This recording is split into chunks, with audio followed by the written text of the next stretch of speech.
Good evening. My name is Steven Woolfolk, and I'm the Director of Programming and Marketing at the Kansas City Public Library. And I'm joined tonight by two of my favorite librarians and KCPL colleagues, Director of Reader Services, Kaite Stover, and Youth and Family Engagement Director, Crystal Faris. Kaite, Crystal, thank you for taking some time out of your evening to do this tonight. It's great. So September 27th through October 3rd is Banned Books Week. But when we talk about banned books, we're usually including both banned and challenged books in the conversation. I wonder if one of you can briefly explain the difference between a banned book and a challenged book, and maybe tell us why it's important to be paying equal attention to both of those categories. Well, really quickly, a banned book refers to a book that is removed from a collection, from a location, by a person or a group. And a challenged book is an attempt to remove or restrict access to the book by a person or a group. And people use those terms interchangeably. Even librarians do that, banned and challenged, or we'll just say banned books. But there really is a difference. And it's a lot harder to ban a book than it is to challenge a book. Crystal, wouldn't you say? Wouldn't you agree? Yes. I would also add that on the banned side of things, to me, it's also banned when it has been restricted, not just removed. So if there's a restriction of in some way to access to that piece of material. A book, for example, that was maybe removed from the youth section, but still exists somewhere else in the library. Right. I still consider that banned because you've removed access. Okay. And so, go ahead, Kaite. I was going to say that since I mostly work with adults, I don't see it as much with adult materials. Right. Moving it doesn't mean an adult loses access, but moving it and restricting it means children and youth do. Would it be true to say that the number of books that are actually banned is fairly small? Yes. Even when we speak in terms of books that are maybe moved from one section to another? Yes, at least the ones that we know about. We know that some books are banned that we do not know about because it's done under the radar. Yeah, that was interesting, Steve, when you talked to us a little bit about that question. I went digging around, and 82 to 97% of books that are banned or challenged are not reported to ALA's Office of Intellectual Freedom. That info is gathered through surveys that ALA does through libraries. And my guess is that it's probably a question in a very general policies, programming. Has a book ever been challenged at your library this year? And a library, the survey will check out yes, or we'll ask, has anybody challenged a book? Oh, sure, a parent complained, but they didn't want to fill out the form. But they told us why they didn't like this book or they thought it should be moved. Or an adult complained and said, this book is inappropriate. It's in an area where teens can have access. And most libraries, I don't really know, I've not worked for a library that didn't have a material policy, procedures in place, but most patrons don't want to either take the time to fill it out, and it's not as if libraries are making it really hard. It's a simple form, but it's having to stand behind your objection, having to articulate your objection to the material, and possibly answer for it in front of a committee that will take your complaint seriously and review it. So I'm curious, we're going to take a look at some numbers here, but are these numbers, are they including some of these kind of generic challenges by email? Or when we look at these numbers, are they only including people that have actually gone through the trouble of doing the paperwork? Do you know? I think the last I knew in my interaction with the Office of Intellectual Freedom was that they're only counting the numbers that have been actually formally challenged. So not just a parent or another adult complaining about something, but one that they actually filled out a form for reconsideration and wanted it removed. Okay.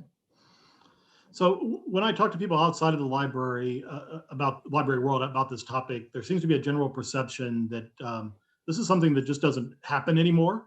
That maybe it used to happen in the United States, but it doesn't anymore, or it's something that's incredibly rare. But look at this graphic from the American Library Association here. 607 materials that were the target of censorship attempts last year, 14% increase from last year or from the previous year. It's actually it's startlingly common that people are coming after these books on the shelves, right? It is. We might also consider that number is higher because folks are finding, libraries are making greater efforts to report this info to ALA, OIF. So, I mean, it's possible too that the folks that are challenging the materials are taking the time to fill out the paperwork necessary. What were you going to say, Crystal? Sorry. No, I think that it's just particularly common. I think that there is something considered almost holy about a book, and particularly where children are concerned. There is definitely a feeling that a child reading that book will be influenced by it in their behavior.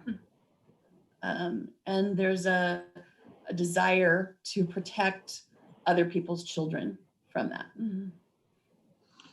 How confident are we that these numbers are accurate? I know ALA goes to great lengths to try to record and document these, but there are, tens of thousands of schools and public libraries out there.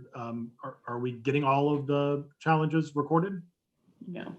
Kaite mentioned that earlier in the previous question, is that no, we're not. And we're only getting what people report. And where these numbers are coming from, Steve, are anyone who reports to ALA, and that number is actually a little smaller than the number of media stories that this office is following, and that's where they're gleaning a lot of these numbers too. So they'll see a story in a local newspaper about a book or material that's challenged in a library or a school library, and they're using those numbers as well. We should probably also mention that in library parlance, material could be books, could be movies, could even be programs. And one of the reasons why the numbers were up so much in 2019 could be because of challenges related to the drag queen story times that would be done at a number of libraries. Without getting too far into the weeds, can you talk just a little bit about how programs, library programs play into all of this? On the children's side, as I said, there's this desire often to protect children, and there's a feeling that drag queen story times are presenting a lifestyle that people would like to protect children from. That's a horrible way to say that, but I think that that's really what those that are complaining are complaining about. Drag queen story time is, and I think too that it does happen in programs. I've had complaints about programs. They felt that they were too open-ended. They were too encouraging of youth and doing things that they shouldn't be doing. People haven't liked programs that provide children or teens with financial literacy because they want to be the ones, they believe parents should be the one to provide that financial literacy. So there's just this concern that the library should not be providing certain kinds of information to children. The complaints, though, I think very rarely do complaints about programs reach the level that the concern about drag queen story time has nationwide. That's different than what some of the others I've experienced. And I was going to ask you that, but I guess first on the adult side, programs that might be targeted might be, I can imagine gun locks might be something that some people would oppose to, or clean needle programs, or even pointing people toward other clean needle programs might be something. But you're both rock stars in the library world. You've both been doing this for longer than I have. Have you ever seen a program that has generated the kind of blowback that the Drag Queen Storytimes has across multiple library systems? Never. No, Never. not a kind of program. thought, I dug around. I could not find, I dug through my memory. I polled my library friends. Never have I seen anything like I've seen. Not a single program. I think we saw it, I am old. And so we saw it upon the advent of videotapes coming into libraries. There was general major concern because libraries, the MPAA rating system made it clear that libraries weren't paying for that rating system. And so we weren't supposed to circulate to children based on that rating system. But people wanted that and assumed that we should be able to do that. There was a lot of anger around that and how we were choosing to let children check out materials that were videotapes that were deemed inappropriate because they would have a PG rating and it was a younger PG-13 child, younger than PG-13 or an R rated even. So libraries struggled with that for quite some time. And of course, there was also the the Internet Protection Act. The Children's Internet Protection Act was a response to libraries not having filters for children. So that's a pretty good transition, but I should mention first, if anybody watching live has questions, they can put those in the chat on the YouTube page, and I will pose those to Crystal and Katie. They're both far smarter than I am. But let's look at some of the numbers. So when we look at the reasons why books are challenged, 1990 to 1999, far and away, sexually explicit and vulgar language are the two biggies. Anything here noteworthy in these numbers, do you think? Or is this about what we would expect? This is about what I would expect. And I'm surprised that a cult's not higher. And I'm actually surprised that violence is as low as it is. I think sometimes that these are the categories that we use, but I don't know that we define them clearly for persons that challenge the materials. Right. So is a person challenging a material because it's sexually explicit, or are they challenging it because it has homosexual content? Sure. So sometimes and might often list both. And I would assume that the reason why maybe violence is lower than you would expect is kind of representative of American society in a lot of ways, right? We see the same thing with movies. Parents that are terrified of a movie maybe that has a bare butt have no qualms about a movie where maybe 15 people are blown to bits. Yes. And I'm sure Crystal can back me up on this one, but we'll probably run into fewer books with violence that are aimed at a younger audience. Adults who don't care for violence, and I have plenty of readers who tell me straight out, I don't want a book with graphic violence, with gory details, nothing grisly. They won't, they've told me right up front, they don't want that. So I'm not going to give them that. And they're the adult, they get to choose. And there's less of that sort of content, I would gather, in children's and young adult material. And I've read a lot of young adult over the years, certainly not as much as Crystal, but even I haven't seen the sort of violence that would have people angry and upset, that would have parents angry and upset. So when we look at how that changed in the next decade from 2000 to 2009, really you're seeing here in most of these categories, there's not much of a change. The cult references went way down in that 2009 decade. And I'm curious, do you have any, Harry Potter was published during that decade. and one of the perennially most challenged books in America, and largely because of this belief that it promotes the cult or witchcraft. Any idea why that number went down, even when this one book that was kind of carrying that category came out? Well, I think there were fewer books. I also think that there was less of a less anger about that. And the one that I find interesting is that homosexuality has gone down because there's more anger about LGBTQIA. So maybe it's more that language changed a little bit around some of this. And rather than a homosexuality focus, it was more the broader based LGBTQIA. But I find but also cult one fascinating.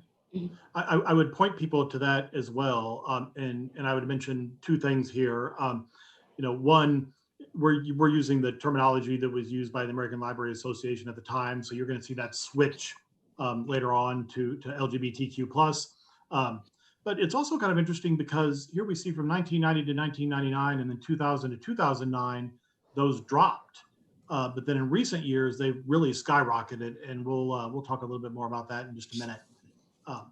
So when we look at kind of the second tier of why books were being challenged, this is actually a little more interesting to me because we have big drops in the anti-family, big drops in the sex education, and big increases in drugs and smoking and political viewpoint. Yes. And I'm curious about political viewpoint in particular. Do you kind of see that as a start of a trend of maybe weaponizing challenging books for political purposes? Yes. Yes. Sadly, yes. And what are some of the books? I know right now you might see that with some books like the Hate You Give might be one that people might challenge on political viewpoint. In 2000 to 2009, any idea what type of books people were concerned about then? I think there was some switching, honestly, of anti-family to political viewpoint.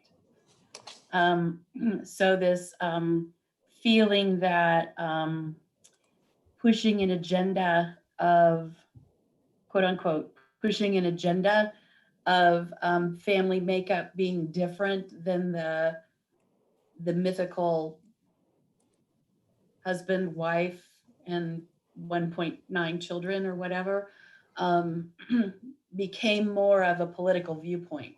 So if the family was not structured the way people wanted it to be structured, it was pushing an agenda that was a political agenda. Pushing an agenda that was a political agenda with two dads, or pushing an agenda that was a political agenda with a grandmother and a younger. So sometimes it became less about anti-family and more about it being political in nature. That the publishers were trying to change people into accepting that this was a liberal viewpoint. So it kind of goes part and parcel with the movement in the political world to politicize family values. Yes, yes. And anti-family, someone who would challenge a book on and check the box that says anti-family, that phrase is off-putting. They wouldn't want to be seen as anti-family. And I could see someone challenging, and as Crystal said, to political viewpoint instead. I would say too that in 2000 to 2009, it was interesting that I ran across an issue during that decade in which people challenged the book Monster by Walter Dean Myers on basis of his political viewpoint. It's about an African-American teenage boy in prison who is being held there while he is on trial for murder. And I honestly didn't understand why that was political viewpoint. But the person that I spoke to that objected to it based on political viewpoint said that it was saying that we were forcing the issue that all teenage boys, Black teenage boys that were being tried were being tried because they were Black, and that we were creating a political environment in which children would believe that that was what was happening, that it was all, it wasn't really about racism. In this particular case, the book was just about that one boy. It wasn't trying to make a statement, but they were saying it was making a statement. Interesting. So now that we know the top reasons the books are challenged, want to look a little bit at from that 1990 to 2009 period, some of the most challenged books. Whoops, went too far. So the Chocolate War. This would probably be a good one for you, Crystal. Although Katie, I know you're a fan of this book as well. What was the problem people had with the Chocolate War? This book cracks me. Oh, this book. This What did makes you me say, laugh. Katie? I was going to say this. This makes me laugh because the book's theme is "Do I dare disturb the universe?" That's why it's one of my favorites, and it's the challenges I saw were for language and sexual content and violence. Vulgar language was pointed out, and it was usually challenged in middle schools. Is that what you were going to tell us, Crystal? Right. I think too that what I got from people who were uncomfortable with this book was that it doesn't necessarily end on a positive, uplifting, and it was one of the first books for teenagers that didn't. And people are uncomfortable with that. They want teenagers and children to feel hope. Yes. I'm curious, what is the grounds for a challenge that somebody puts forth because they don't like that it wasn't a happy ending? Well, she said it was the violence. So you have the real reason, and then you manufacture the reason off of the checklist to meet what you're trying to accomplish. Gotcha. Yeah. Mm-hmm. This book is considered a classic in the young adult canon because of the realistic way it portrays high school life. And it's why teenagers liked it. I don't know, Crystal would be able to tell us better if this book still resonates with teens today, because it is probably a little dated, but the emotions are the same. The bullying is the same. The pressure that the students felt in the Chocolate War is the same. And the students are not horribly violent to each other, and the language isn't anything stronger than you can't see in a movie on a Saturday night. But this book was probably disturbing for the realist portrayal of teen life. And teens like it because they know that sometimes there isn't a happy ending, or that there's an ambiguous ending, or there's just more. There's no ending. This doesn't end. You have to go back to school even after you've maybe beaten up the bully that's been beating you up, or maybe even after you've taken a stand. Because the book doesn't go any further into the fallout from taking a stand and coming of age. But that's, as Crystal points out, it's not a happy ending. It's ambiguous. It's actually one of the reasons why this teen novel is really great for book groups, because there's a lot to talk about. There's a lot to discuss, and the ending is one of them after readers talk about how hard it is to be a teenager, and this is really kind of shocking for 1974.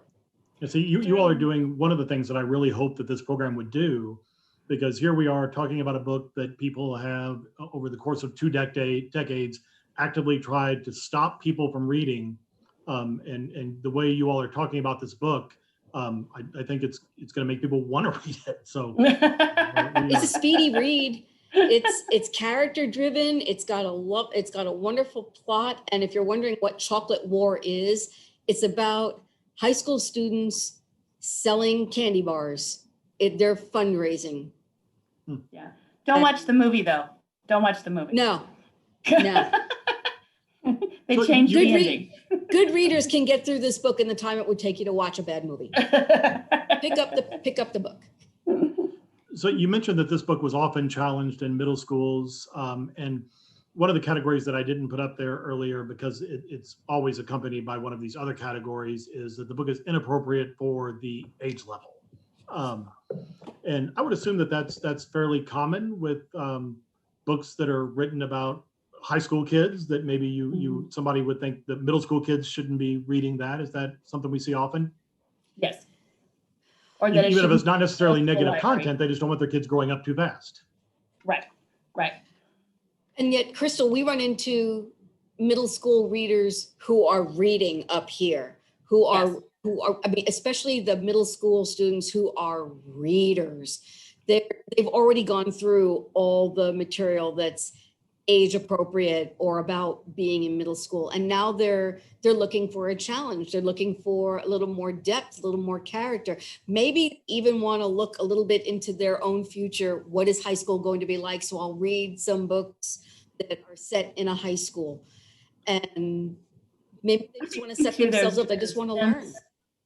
Of child and adolescent development, we're always reading. We want to know what happens next. We want to move on. And I think too that honestly, it was published in 1974, and 20 years later, it was middle school teachers that started assigning it, because high school teachers were now assigning classics for adults. They were assigning more adult books. And so a lot of these YA books that were originally written for high school students became curriculum for middle school students. So this next one, I think might, actually the next couple might catch people by surprise, but the next one, I Know Why the Caged Bird Sings. One of the most well-respected books of its era, and even today. Why don't people want kids reading this? The rape scene. That's it. It's and that and the challenges I researched, every single one, they all pinpoint that scene, and then they supplement with mature content. That's the other challenge phrase that gets used. Early on, when it first began to be challenged, it was because it was anti-white and a racism issue. But what continues is the sexually explicit nature of that particular scene. Of Mice and Men, I think. How many people did not read this if not in middle school, in freshman English? It's a standard. So what's the objection here? Well, in Olathe, Kansas, it was a parent deemed it worthless and profanity riddled. And someone else noted that it was derogatory towards African Americans, women, and developmentally disabled. It's from all the research I was able to do on this one, it's never been removed. It's never been removed from a library or from a school library. It's been removed from a required reading list in a school, and an alternate title has been offered in its place. But it's been on reading lists for many, many years. And what's interesting is that a Newton High School in Iowa had been reading this book since the 1980s. And then that school, a parent of a student in that school challenged it sometime in the 1990s for the language. So similar story here to Huckleberry Finn. Yes. Yes. No one wants to argue that it's not a classic, but they want alternate titles, suggesting alternate titles for required reading. So here's another one that has been top 10 in a number of years, in large part because new books kept coming out. And a couple of different reasons for this one. I'm going to guess witchcraft, the occult, religious viewpoint. Those are all things that come up often with Harry Potter. Yes. But there's also, so we talked about earlier kids reading above their age level. Yes. And these books, when they came out, they were spaced out, and the author was trying to grow with her core readership. But then once you have 5 or 6 books that are out, and kids start reading them in rapid successions, because now it's backlog as opposed to something you're waiting a year and a half for. Were people concerned that the books were growing up faster than their kids were? It's been a problem with series for forever. So you start out putting this Harry Potter, especially Harry Potter, you start out putting it in the children's collection. So at Kansas City, they made the decision that it would go in the children's section. And then when Harry is older, and it probably should be in the teen section, do you split the series up and have it in 2 different areas of the library? Do you keep it together in the children? Do you move it all to the teen area? Those become internal questions that can affect how families react to, or how people may decide to challenge it. No, I'm curious. How did we handle it? Actually, yeah, the Harry Potter books in Kansas City Public are all still in the children's area. They stayed children's books. So. And what's interesting to an is- extent, does it matter? I mean, if you start reading a series, you're gonna find the next book. You're going to matter find the where it is next on the one, shelf, even right? if it's in the teen area. Yes, you are. So for And- convenience sake, libraries like to keep the series all together because that's what the readers want. They want to find all the books in one place. They want to either see the whole series, they want to see which ones they've missed. And for the most part, readers, I bet the adult readers didn't much care that No. all the Harry Potter books were together in the children's section, and the teens probably didn't care that they had to wander over to the children's section to pick up the Goblet of Fire. If they want to read it, they'll go find it wherever it is. So we talked about how, and I've got a couple more that I want to go to, but I'm gonna segue here for just a second. We talked about how common these challenges actually are, but at the Kansas City Public Library, how common are they? Very rare. Very rare. Very rare. I have worked at the Indianapolis. I started my career at Indianapolis, the Indianapolis Public Library. I went to New York at the offices for the Nassau Library System on Long Island. I've been in Kansas City for 15 years. We have only had one. In that 15 years, I've only had one request for reconsideration form completed for a children's book. And I served on a reconsideration committee for an adult book that was challenged. And it was a collection of tattoo flash art. And it was tattered, it was worn. And the objection was that there were close-ups of tattoos on body parts where it would be hard to see a tattoo. You'd have to remove some clothing to see someone's tattoo. And that was the objection, is that it was in the adult collection, but it was accessible by young adults if they were looking for it. And kind of going back to what we talked about earlier, that's not to say that people aren't unhappy about some of the decisions we make. We get phone calls and emails at a clip much higher than what we're talking about here, right? Yes. Yes. I get told all the time what books that people don't like. This is trash. Why? How did this get published? I actually hear that about programs too, Steve, to just go back a little. Oh, yeah. I had a complaint at the end of the Tim O'Brien program from someone. But what I have found, and Crystal might be able to support this, is that most folks want to just share their opinion. And once they've just shared their opinion with someone, a librarian, someone they respect, someone who also knows books, someone who is going to listen and take their comments seriously, that's mostly what the readers want to do. They just want to share their opinion about this book right now with you. And once they've done that, they feel they've said their piece. They don't need to fill out the challenge form. They'll recommend that book to anybody in their orbit, and they feel satisfied. that they have shared their opinion with someone in a position of authority, book authority. They've met their moral obligation. Yes. Yes, Yes. to themselves. It's to themselves. They want to share their opinion with the person who is responsible for this, because we're librarians and we've read everything in the building. A lot of times I need to listen as they express their concern for children, and just the concern for the world of the day and how it's affecting children. So so the last two here, scary stories to tell in the dark. This is another one that has been a perennial entry in the top 10 most challenged. I'm gonna let Crystal talk about this one because I had to dig deep. This one had been challenged since the time it hit print. So there's nothing on ALA's website now. They haven't scanned that info and uploaded it. There's scary stories to tell in the dark. There are more scary stories to tell in the dark, even more scary stories. There's several books in the series.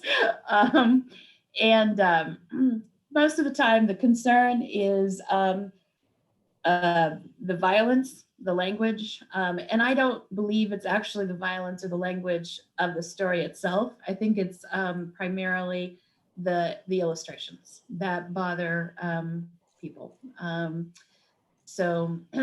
they feel, this is where the age appropriateness comes in a lot. They feel that it's really too scary for children.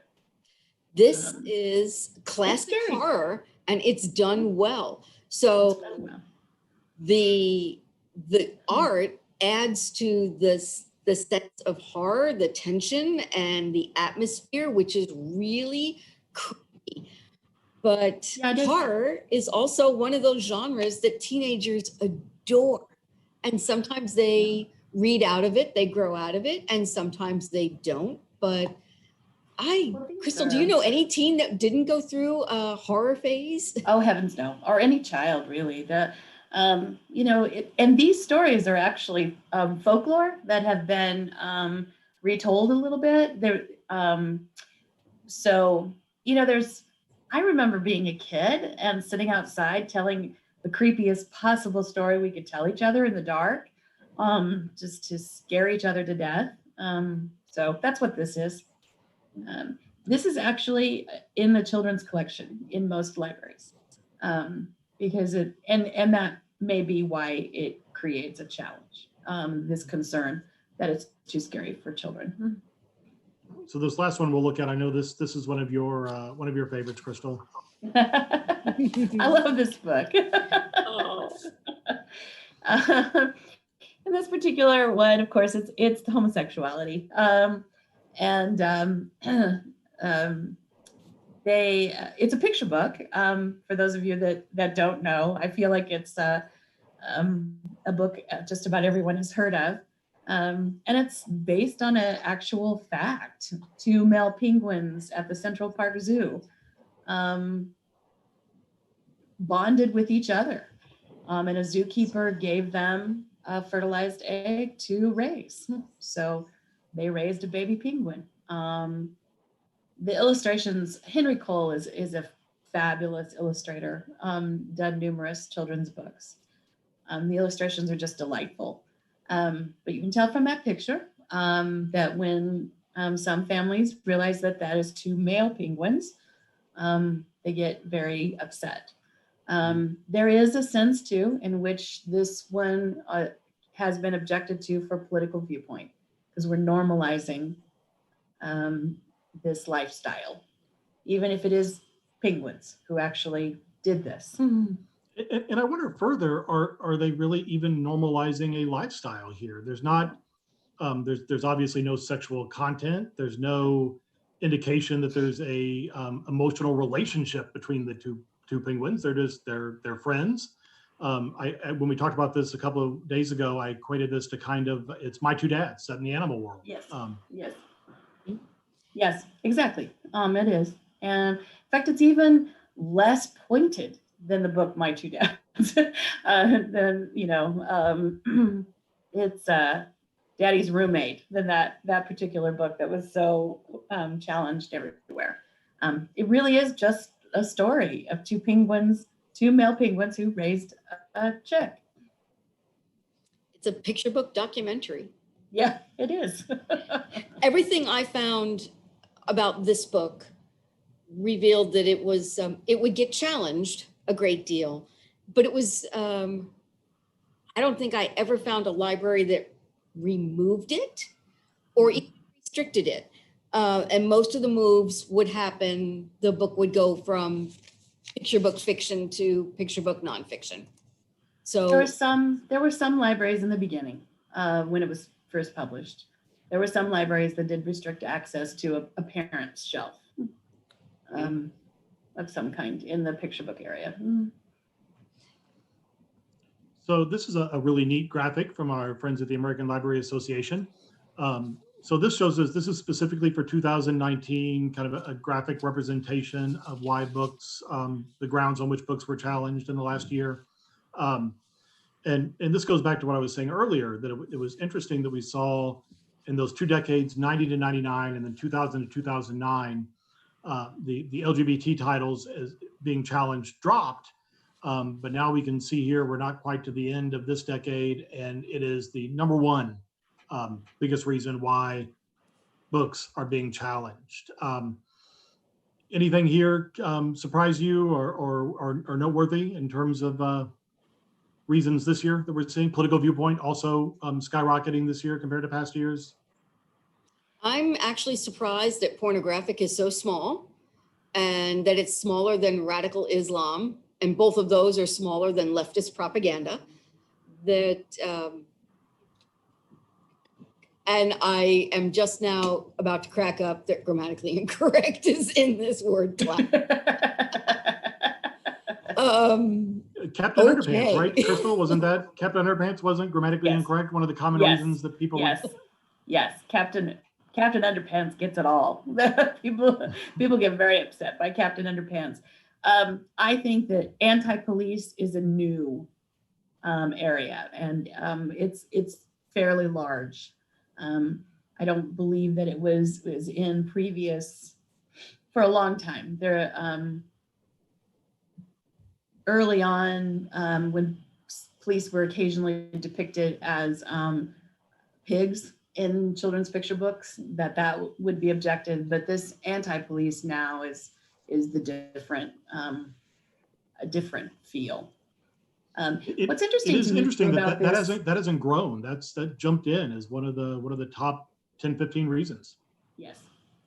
I think what's interesting to me too is that transgender character is so specific that it's large in addition to LGBTQIA+.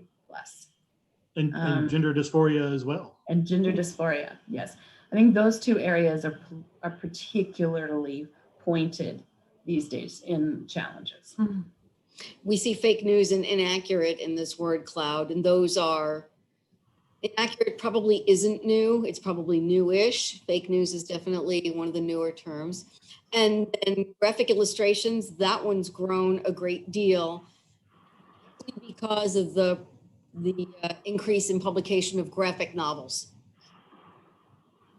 I also like on the far left and on the far right, two of the smaller categories, you have illegal aliens on the left, and then you have pro-immigrant on the right.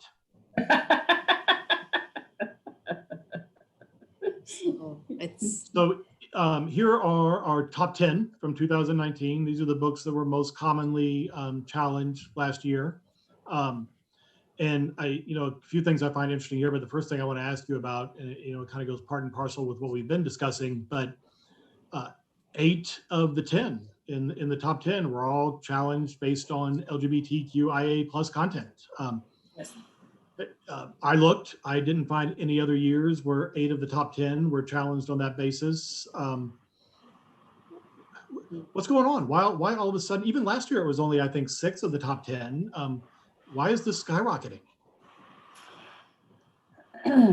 Well, I think it's probably skyrocketing a little bit because of maybe a growing acceptance in society and culture.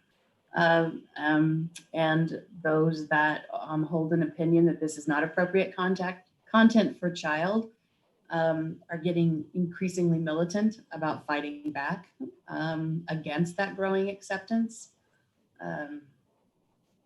I think too, I will say that all of these books were published 2015, I think, or earlier.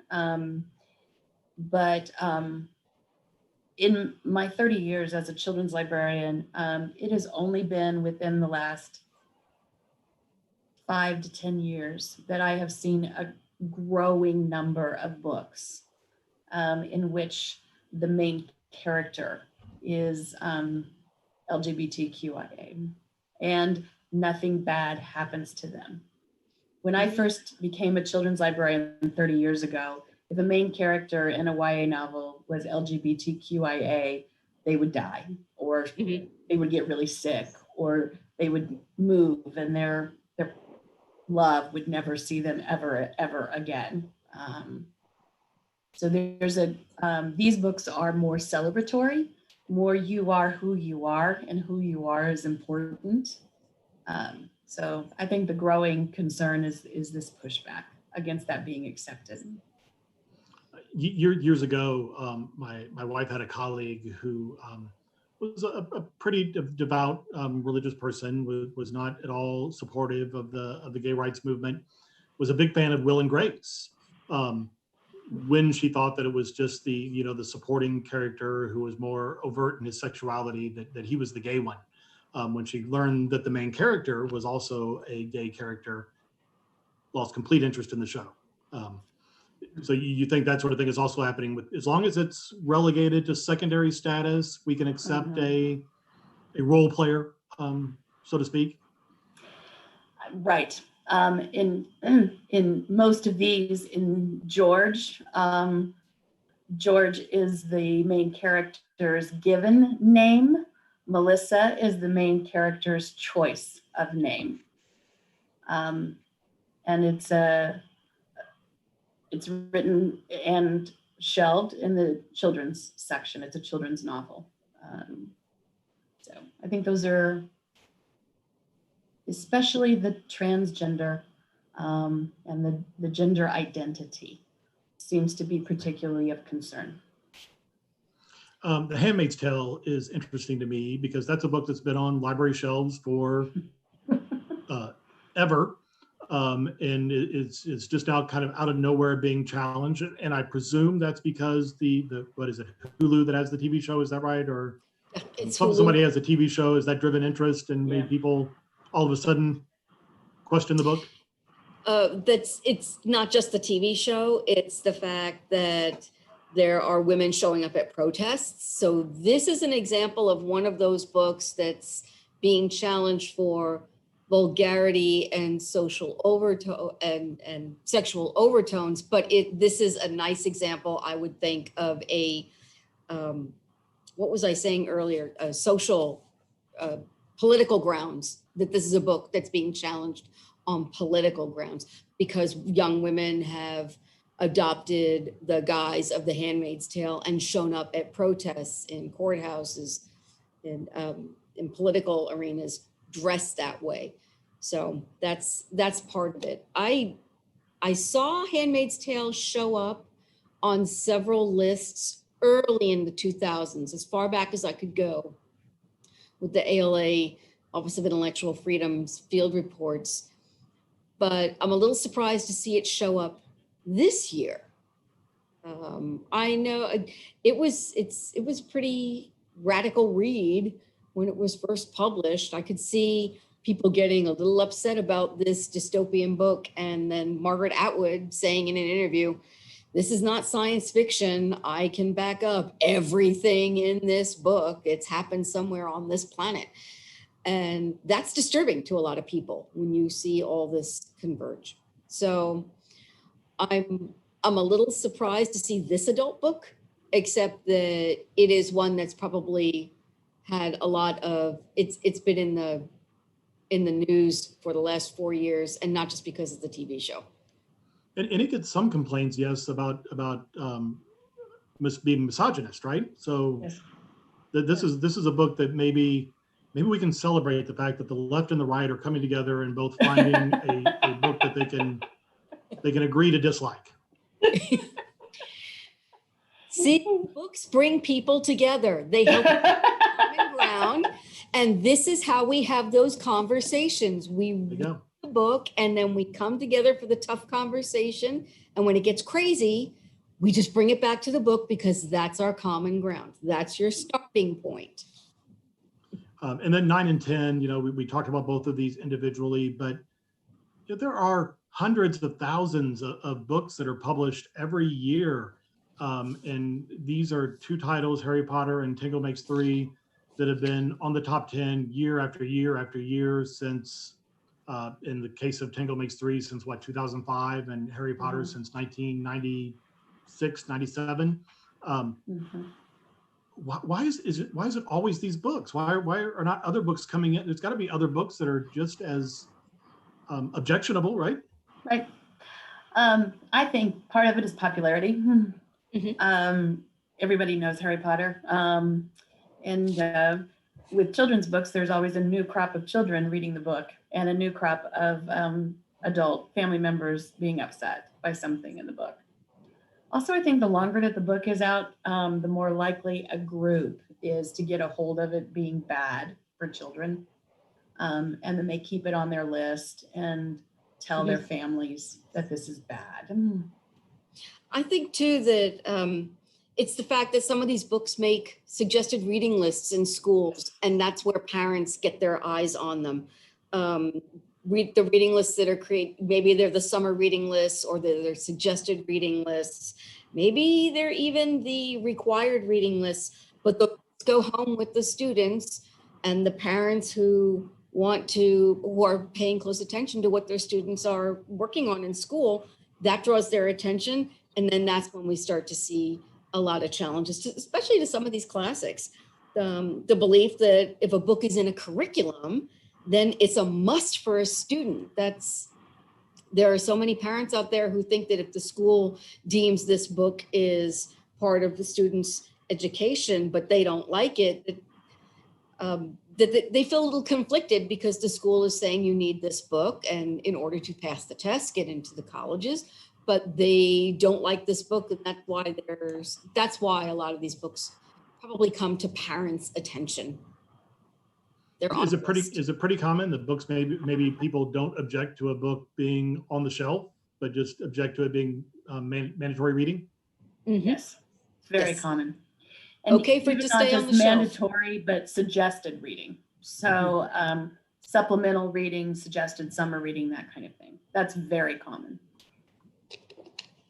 All right. So I wanted to ask you about what the role of libraries is in all of this. And I've told you both this story before, but when I was in journalism school, my first professor told us, forget the notion that you're going to be unbiased.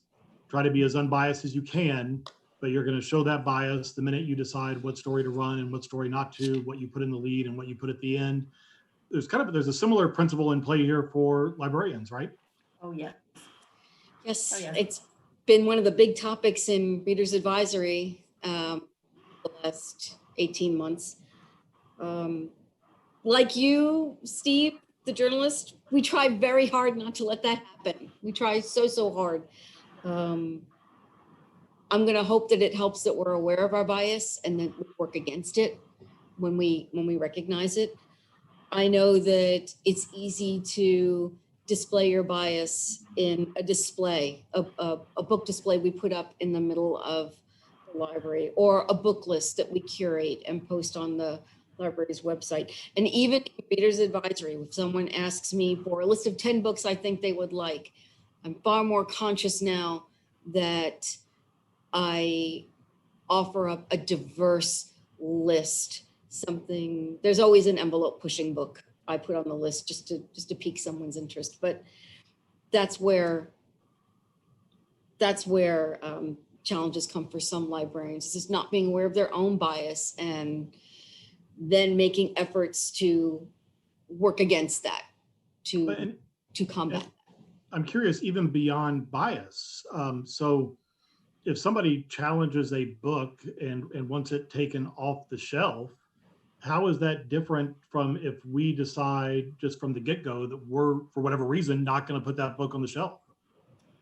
That's that has been the conversation since the beginning of time, I think, because essentially the act of buying books for a library is an act of censorship, because we're deciding what we're going to buy and what we're going to put on the shelf and what we're not. The goal of long ago and far away, when I was doing my master's in library science, a great library science educator, Dorothy Broderick, has a quote that is, she said to me one time, it's okay that I couldn't remember it exactly right, because she couldn't remember it exactly right either. But it went something like, there should be a sign in every library that if you do not find something in this library that offends you, please let us know. She said, if there's a librarian that has not purchased a book that offends her, or a librarian that has not found a book in the collection that is offensive to them individually, then we're not really doing our job. So we do have some audience questions here that I'll go through.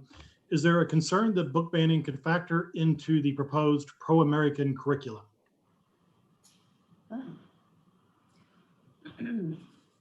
I don't know a whole lot about. I guess it wouldn't necessarily be a case where that movement would result in books being banned, but it kind of goes back to what we were just talking about, in the sense of it could redirect some of those required readings. Particularly for school libraries. School libraries have even more limited dollars than public libraries do. And what they spend money on is supportive of the curriculum. And frankly, that could affect the publishing industry for children's materials, because the publishing industry needs to make money. I think that the publishing industry would push back on that, but it could definitely affect what happens to a school library.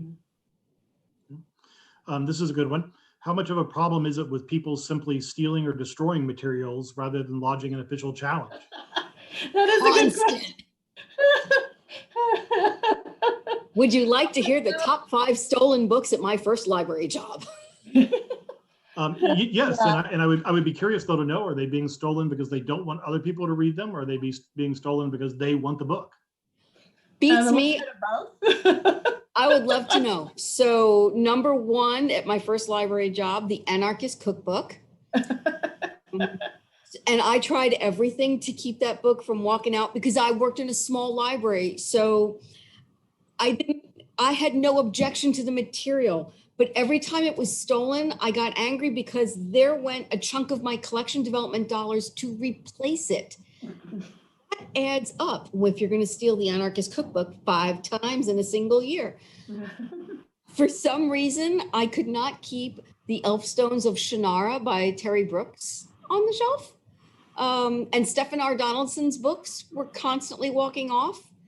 I suspect that the reason they would walk off is because the library bought hardcovers, the library I worked for, and those last a lot longer than a paperback. And collectors like hardbacks. Yeah. So, The Joy of Sex always getting stolen. The GED books and the GMAT books, resume books, constantly. And even the Holy Bible would get stolen regularly, and other things. I noticed other books that they would disappear, but it would take a while before we would notice that a book was gone. Someone would have to put it on hold, and you'd have to do a search, and you'd realize, oh, this book is gone, and you wonder why, or maybe it's been checked out, and you go to send a notice to the person like, hey, maybe you should return it, and you realize it's a small town, so you know who that is, and you know why it probably walked off. And this person would rather check it out and be billed for it, and maybe even pay you for it, than have it sit on the shelf. There was a story not too long ago, I believe, about a woman that kept stealing a book that she didn't think should be on the shelf, and I think they eventually caught her. I can't remember the details of it, but it wasn't that long ago. Yeah, it happens with regularity. One of the first branch I managed, I kept losing It's Perfectly Normal, which is a book for children on puberty, essentially. And I just never, it would walk all the time, or I would find it in unusual places. If I found it in unusual places, it meant it was a child or a young person that really wanted to know the information but was too embarrassed to actually check it out, or to walk out the door with it. If it was gone, it usually meant, if it was gone all the way, it usually meant that someone felt that it was inappropriate. Puberty is a tough one because you don't want to miss out on the fun of that catching kids by surprise. There you go. So here's another one. Books are supposed to make you feel. That even includes making you uncomfortable and to think. I read of Mice and Men in high school. I love that book. This is kind of where I'm gonna come back to this in a minute. But how important is that people accept the fact that they should be made a little uncomfortable by the books they're reading, and so should kids. Oh yes, there's kind of a theory, I suppose. That's a well-used theory in children's librarianship about the mirrors, windows, and sliding doors. That you want the books to have a mirror so a child sees themselves, and you want the book to have windows so that they can build empathy and see others. It seems like banning challenging books based on characters' identities could be harmful to community members identifying those ways. Is that something you would be able to speak on? Yes, I believe it's harmful. It's why we keep collecting them, because we want people to be able to see themselves. The library is for all people. And not only do we want people to see themselves, books about different characters are one of the safest ways to learn about someone else's life if you don't know like that, or you have questions, or you don't want to feel ignorant. Then that's what books about people's lives and different situations and different worlds will do. This is the sliding door that Crystal was talking about. Books should make you feel. They should make you feel uncomfortable. And if it's making you feeling uncomfortable, then there's probably a piece of your brain that's unfolding that you haven't explored in a while, and that's okay. The great thing about a book that makes you feel uncomfortable is you can put the book aside, and then it's up to you to decide what you do with those uncomfortable feelings. You can decide that they go with that book after you've turned the last page, or just put the book aside, or you can dig through those uncomfortable feelings and either learn a little bit more or get more comfortable with your feelings. Well, I want to end here with this question. So it is Banned Books Week. This week is kind of dedicated to making people aware of the fact that this is still happening and the books that it's happening to. But there's a reason for that. So I wonder, I'm going to put this quote up, but I wonder if you could just both maybe wrap up by telling us why Banned Books Week is important, why we should be paying attention to these, and what's the purpose? I would say the purpose is that the people that control the narrative are the people that control the history.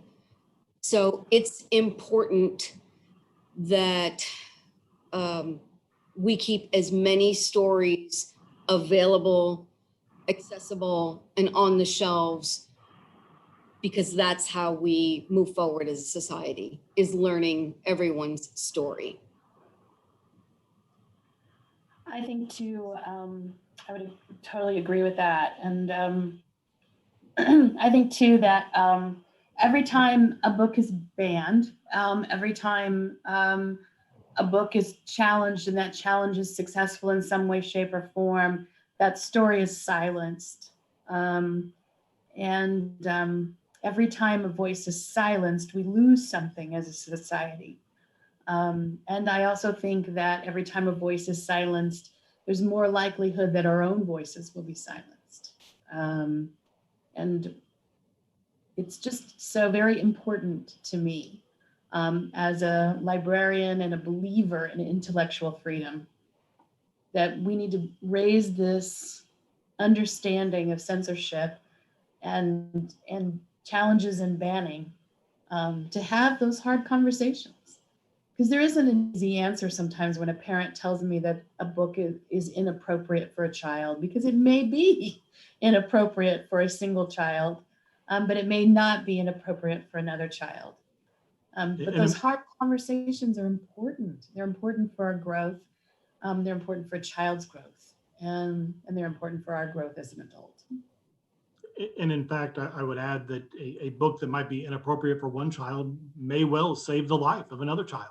Exactly, as this quote says. Well, thank you very much, both of you, for doing this. I really appreciate it. You're rock stars in Kansas City. You're rock stars in the library world. And if I can find an excuse to visit with the two of you again, I will happily do it. Thank you so much. This was wonderful. Thank you so much for organizing it, Steve.